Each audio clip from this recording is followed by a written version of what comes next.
Hello guys. So இன்றைக்கி morning வந்து நம்ம வீட்டில் லெமன் ரைஸ், கர்ட் ரைஸ், தக்காளி தொக்கு இந்த மாதிரி வெரைட்டி ரைஸ்லாம் பண்ணியிருந்தோம். ஏன் அப்படின்னா அத்தா வந்து இன்றைக்கி ஊருக்கு கிளம்புறாங்க. ஸோ அவங்கள சென்ட் ஆஃப் பண்ணுறதுக்காக தான் நாங்கள் போயிருந்தோம். அண்ட் அவங்களுக்கு லஞ்சும் டின்னரும் வந்து வெரைட்டி ரைஸ் வேணும்னு கேட்டிருந்தாங்க. ஸோ அதனால் அதை பண்ணி அவங்களுக்கு பேக் பண்ணி கொடுத்தாச்சு. அண்ட் ஊருக்கு எடுத்துகிட்டு போகிறதுக்கு கொஞ்சம் ஸ்நாக்ஸும் கேட்டிருந்தாங்க. அதெல்லாம் வாங்கிட்டு அவங்கள பஸ் ஏற்றி விடுறதுக்காக நம்ம கும்பகோணம் போயாச்சு. அண்ட் அவங்களுக்கு ஃப்ளைட் பார்த்திங்கன்னா சென்னையிலேருந்து அன்றைக்கி நைட் இருந்தது. ஸோ அதனால் வந்து மதியமே பஸ் ஏறியாச்சு.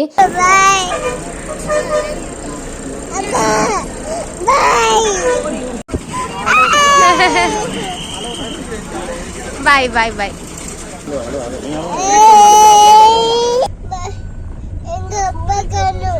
யுஹானி வந்து பயங்கரமாக அழுது தீர்த்துட்டா. ஸோ அவளை சரி பண்ணுறதுக்காக ஐஸ்கிரீமு, ஜூஸு அதெல்லாம் வாங்கி கொடுத்துட்டு வீட்டுக்கு வர வழியில் 2 பேரும் தாத்தா கடைக்கு போயிருந்தாங்க.